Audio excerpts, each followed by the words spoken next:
আসসালামু আলাইকুম। আশা করি সবাই ভালো আছে। আপনারা জানেন আমাদের বাংলাদেশের বর্তমান অবস্থা এরকম এবং এই কোটা আন্দোলনকে কেন্দ্র করে সারা বাংলাদেশে অসংখ্য মানুষ আহত হয়েছে। তো আমি ইদানিং দেখতে পাচ্ছি যে অনেক জায়গায় ছাত্ররা দলগতভাবে এবং প্রবাসী যারা আছে তাদের সহযোগিতায় তারা বিভিন্ন জায়গায় আর্ট করছে। এই জিনিসটাকে আমি খারাপ বলছি না, আগেই ক্লিয়ার করে নিই। কিন্তু একটা জিনিস আমরা হয়তোবা ভুলে যাচ্ছি, সেটা হচ্ছে যারা আহত হয়েছে এই আন্দোলনটা করতে গিয়ে তাদের কি অবস্থা, এটা খোঁজ নেওয়া দরকার।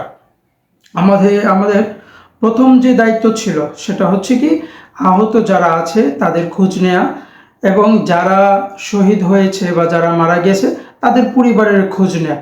আমরা যদি একটু তাদেরকে সহযোগিতা করি, তাদের পাশে দাঁড়াই, তাহলে তাদের জন্য বিষয়টা একটু সহজ হবে। এই যে কঠিন পরিস্থিতিটা তাদের মধ্য দিয়ে যাচ্ছে, এটা খুব সহজ হবে তাদের জন্য।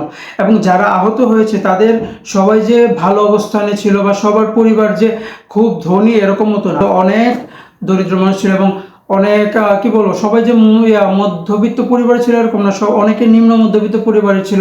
আপনারা যদি এখন দলগতভাবে তাদের পাশে দাঁড়ান, তাদেরকে একটু যত্ন নেন, তাদের একটু খোঁজ নেন, তাদের বাসায় গিয়ে যদি তাদের প্রতি যে আপনাদের যে ভালোবাসাটা আছে এবং দেশের যে অবস্থাটা, সেটা যদি আপনি তাদের সাথে আলোচনা করেন, তাহলে অনেক সুন্দর কিছু জানতে পারবেন। এবং সবচেয়ে বড় যে বিষয়, আপনারা তাদের প্রতি ভালোবাসা জানানোর মাধ্যমে একটা একতা তৈরি হবে।